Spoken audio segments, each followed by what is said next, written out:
बहन की शादी को 6 साल हो गए हैं। मैं कभी उसके घर नहीं गया। ईद शब रात कभी भी अब्बू या अम्मी जाते हैं। मेरी बीवी एक दिन मुझे कहने लगी, आपकी बहन जब भी आती है उसके बच्चे घर का हाल बिगाड़ कर रख देते हैं, खर्च डबल हो जाता है। और तुम्हारी माँ हमसे छुप छुपा कर कभी उसको साबुन की पेटी देती है, कभी कपड़े, कभी सर्फ के डब्बे, और कभी कभी तो चावल का थैला भर देती है।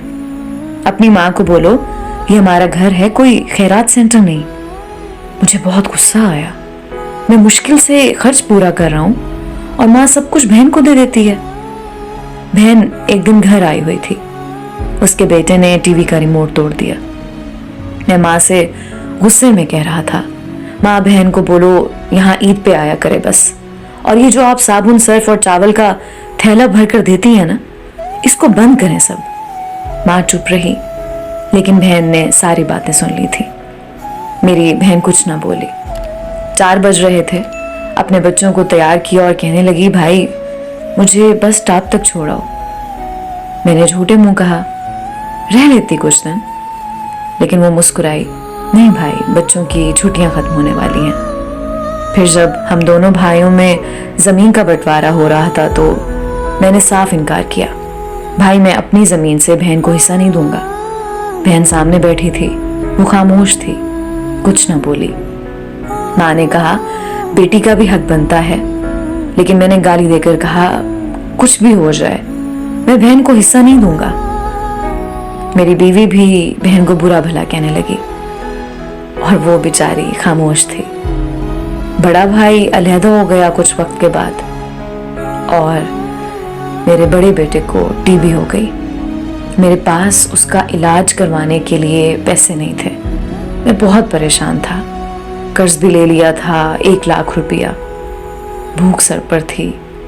मैं बहुत परेशान था। कमरे में अकेला बैठा था, शायद रो रहा था अपने हालात पे। उस वक्त वही बहन घर आ गई। मैंने गुस्से से बोला, अब ये आ गई है मनहूस। मैंने बीवी को कहा, कुछ तैयार करो बहन के लिए। बीवी मेरे पास आई, कोई जरूरत नहीं गोश्त या बिरयानी पकाने की इसके लिए।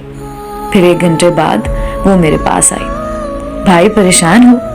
बहन ने मेरे सर पे हाथ फेरा, बड़ी बहन हो तुम्हारी, गोद में खेलते रहे हो, अब देखो मुझसे भी बड़े लगते हो। फिर मेरे करीब हुई, अपने पर्स से सोने के कंगन निकाले, मेरे हाथ में रखे, आहिस्ता से बोली, पागल तू ऐਵੇਂ ही परेशान होता है। बच्चे स्कूल थे, मैंने सोचा दौड़ते दौड़ते भाई से मिलाऊं, ये कंगन बेचकर अपना खर्च कर, बेटे का इलाज करवा, शक्ल तो देख जरा क्या हालत बना रखी है तूने अपनी। मैं खामोश था, बहन की तरफ देखे जा रहा था। वो आहिस्ता से बोली, किसी को ना बताना कंगन के बारे में, तुमको मेरी कसम है। मेरे माथे पे बूसा किया और 1000 रुपया मुझे दे दिया, जो 150 के नोट थे। शायद वो उसकी जमा पूंजी थी। मेरी जेब में डालकर बोली, बच्चों को गोश्त ला देना, परेशान ना हुआ कर। जल्दी से अपना हाथ मेरे सर पे रखा और कहा कि देख कैसे तेरे बाल सफेद हो गए। वो जल्दी से जाने लगी।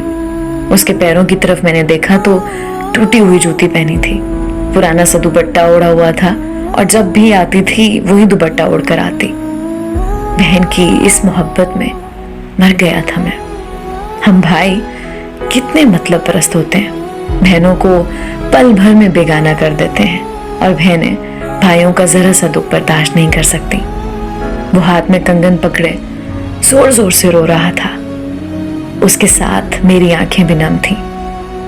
अपने घर में खुदा जाने कितने दुख सह रही होती हैं। कुछ लम्हे बहनों के पास बैठकर हाल चाल पूछ लिया करें, शायद उनके चेहरे पे कुछ लम्हों के लिए एक सुकून सा आ जाए। बहनें माँ का रूप होती हैं।